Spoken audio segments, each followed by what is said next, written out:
Hello friends, good morning. কেমন আছো তোমরা সবাই? আশা করছি সবাই খুব ভালো আছো। আর আমি ইতি আবারও ফিরে এসেছি আরও একটি নতুন ভিডিওর সঙ্গে। আশা করছি আজকের ভিডিওটা তোমাদের ভালোই লাগবে। তো সঙ্গে থাকো, দেখতে থাকো। আর চ্যানেলে যদি নতুন হও তাহলে কিন্তু চ্যানেলটা সাবস্ক্রাইব করে দিয়ে আমাদের পাশে থেকো, আমাদের অনেক উৎসাহ দিতে থেকো। আর ভিডিওর শুরুতেই একটা লাইক করে দিও, আর ভিডিওটা ভালো লাগলে একটা শেয়ার করে দিও। তো সঙ্গে থাকো, পুরো ভিডিওটা দেখতে থাকো। তো ফ্রেন্ডস, আজকে সকালে উঠতে একটু দেরি হয়ে গেছে। আর সকালে উঠতে দেরি হয়ে গেলেই সমস্ত কাজেও দেরি হয়ে যায়। তো যাই হোক, আমি উঠে ভাতটা বসিয়ে দিয়েছি আর এদিকে চাটা করে নিচ্ছি। আর তারপর ঝটপট একটু রান্নাটা করে নেব। রান্না বলতে আজকে করে নেব একটু লাউ ঘন্ট বড়ি ফোড়ন দিয়ে, আর করে নেব ডিমের ঝোল। ডিমের ঝোল বলতে একটু ঝোলঝোলি করব ডিমটাকে, কিন্তু ডিমের মধ্যে আলু দেব না, ওটাই আর কি। তো চলো ঝটপট রান্নাটা করে নিই। তো ফোড়নে প্রথমে দিয়ে দিলাম একটু শুকনো লঙ্কা, তেজপাতা, কালো জিরে আর বড়ি। তো এবার বড়িটাকে একটু লাল লাল করে ভেজে সাইডে সরিয়ে রাখলাম, নালে বড়িটা পুড়ে যেতে পারে। তারপরে লাউটা দিয়ে দিলাম, আর তারপরে লাউটাকে একটু নেড়ে চেড়ে ভেজে নেব। আর এইদিকে আমি চালটা ধুয়ে নিচ্ছি। ভাতে এখনও চাল দেওয়া হয়নি, তো চালটা ধুয়ে নিয়ে আমি ভাতে হাঁড়িতে দিয়ে দেবো। তো ফ্রেন্ডস, আজকে সকাল থেকেই মনটা খুব খারাপ।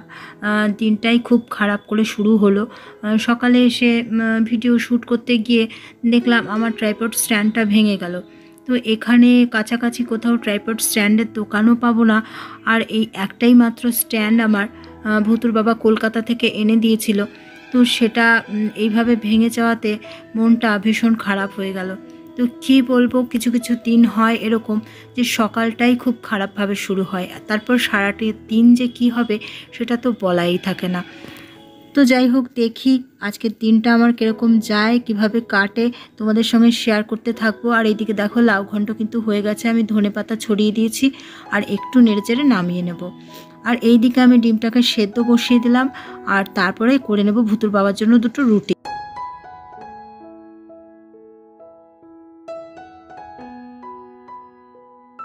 তো দেখো, আটাটাকে আমি এইভাবে করে মেখে নিই। এইভাবে করলে রুটিটা নরম হয়। প্রথমে একটু গরম জল বসিয়ে দিচ্ছি গ্যাসে, তার উপর দিয়ে দিলাম একটু নুন দিয়ে আটাগুলো।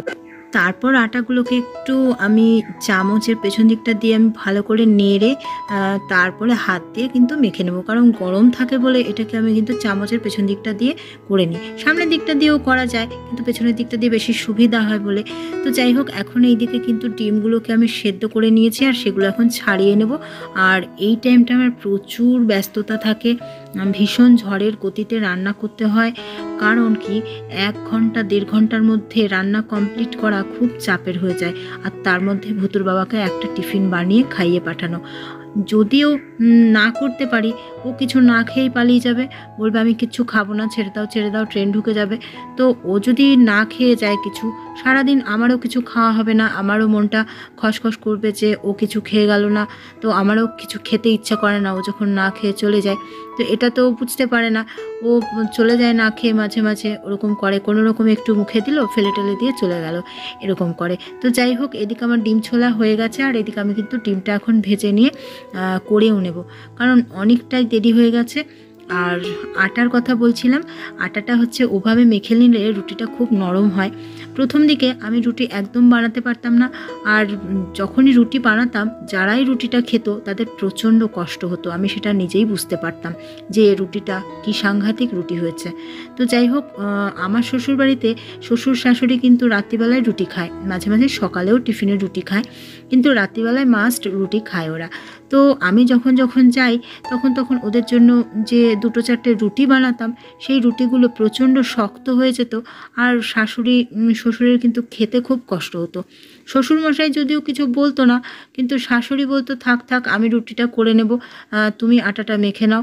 তো আটাটাও আমি ঠিকঠাকভাবে মাখতে পারতাম না, আর আটা যদি ঠিকমতো মাখা না হয় তো রুটিটাও কিন্তু ভালো হয় না। তো এই দিকে দেখো, আমি কিন্তু ভুতুর বাবাকে পাঠিয়ে দিয়েছি অলরেডি, সেগুলো তোমার সঙ্গে শেয়ার করতে পারলাম না। আর এইদিকে ভুতুর জন্য বানিয়ে নিচ্ছি একটা মোগলাই পরোটা। আজকে কী দেবো বুঝেই পাচ্ছিলাম না ওকে। তো ওকে বললাম একটা রোল করে দিই।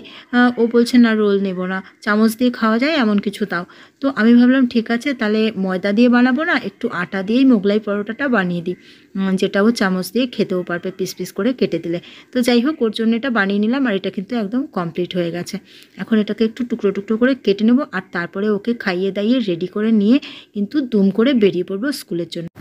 তো যেটা বলছিলাম রুটির কথা, যে রুটি ওরকম শক্ত হতে বলে কেউ রুটিটা খেতে পারতো না, আমার বানানো রুটি। তো এটা নিয়ে আমার কিন্তু খুব খারাপ লাগতো, ওদের যতটা না খারাপ লাগতো, খারাপ কিন্তু আমার বেশি লাগতো। তো আমি তখন শুধু ভাবতাম কিভাবে রুটিটা নরম করা যায়, তারপর এইভাবে করে দেখছি খুব নরম হচ্ছে।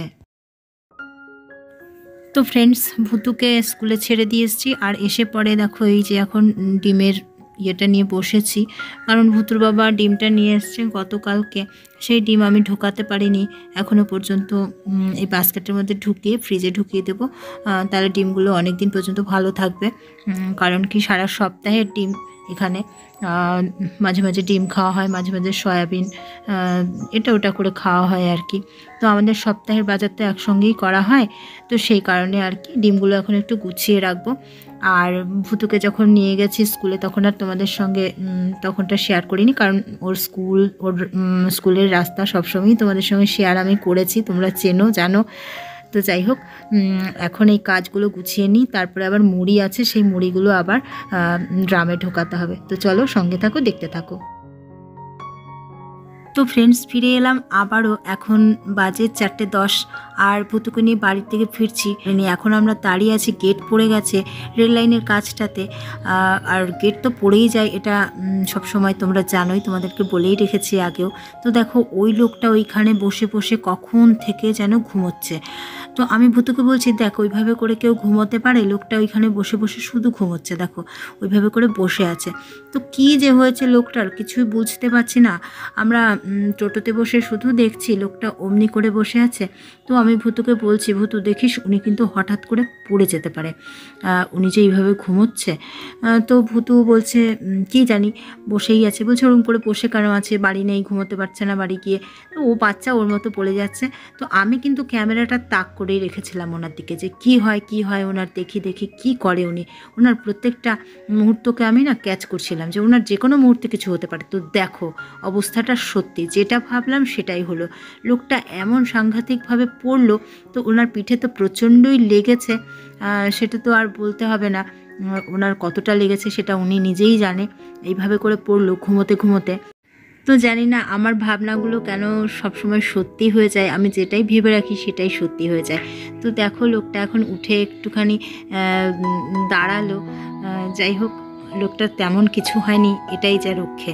তো যাই হোক, আজকের ভিডিওটা তোমাদের কেমন লাগলো কমেন্ট করে কিন্তু অবশ্যই জানিও, আর একটা লাইক শেয়ার করতে একদম ভুলো না। আর আমি এতে আবারও ফিরে আসবো নতুন একটি ভিডিওর সঙ্গে। সবাই খুব ভালো থেকো, সুস্থ থেকো, সুন্দর থেকো, টাটা, বাই বাই।